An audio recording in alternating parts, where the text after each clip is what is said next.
പ്രിയ പ്രേക്ഷകർക്ക് സീരിയൽ ന്യൂസിലേക്ക് സ്വാഗതം. കൂടുതൽ സീരിയൽ ന്യൂസുകൾ അതിവേഗം ലഭിക്കുന്നതിനായി ഈ ചാനൽ മറക്കാതെ സബ്സ്ക്രൈബ് ചെയ്യുക.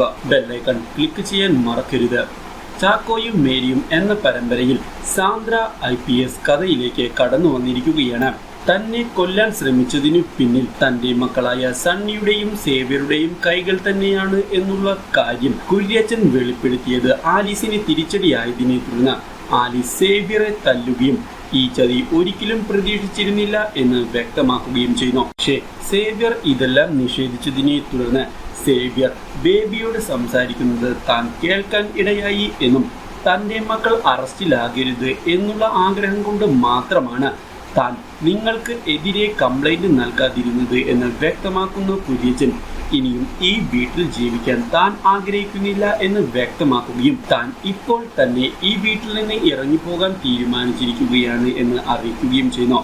എന്നാൽ കുര്യച്ചനെ അപകടപ്പെടുത്താൻ ശ്രമിച്ചത് സേവ്യറും സണ്ണിയുമാണ് എന്നുള്ള കാര്യം തിരിച്ചറിയുന്നത് എൽസയെ ഞെട്ടിക്കുന്നു. എന്നാൽ ഇതേ സമയം കുര്യച്ചൻ തന്റെ ബാഗെല്ലാം പാക്ക് ചെയ്ത് പോകാൻ ഒരുങ്ങിയതിനെ തുടർന്ന് കുര്യച്ചന്റെ കൂടെ പോകാൻ ആലീസും തയ്യാറാകുന്നു. എന്നാൽ ജിനി ഇതേ സമയം സണ്ണിയുടെയും സേവ്യറിന്റെയും അടുത്തേക്ക് ചെന്ന് അപ്പച്ചൻ പോകട്ടെ എന്നും അവരെ തടയാൻ നിൽക്കണ്ട എന്നും പറഞ്ഞതിനെ തുടർന്ന് അവിടേക്ക് കയറി വരുന്ന എൽസ ജിനിയെ തല്ലുകയും ജിനി കാരണമാണ് സണ്ണിയും സേവ്യറും ഇങ്ങനെ പ്രവർത്തിക്കുന്നത് എന്ന് പറയുകയും ചെയ്യുന്നു.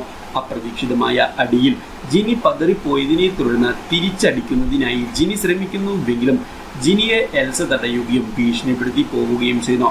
ഇതേ തുടർന്ന് വീട്ടിൽ നിന്ന് ഒരുമിച്ച് ഇറങ്ങിപ്പോകാൻ തീരുമാനമെടുക്കുന്ന കുര്യച്ചനെയും ആലീസിനെയും ഞെട്ടിച്ചുകൊണ്ട് കൂടെ എൽസയും ഇറങ്ങിപ്പോകുന്നു.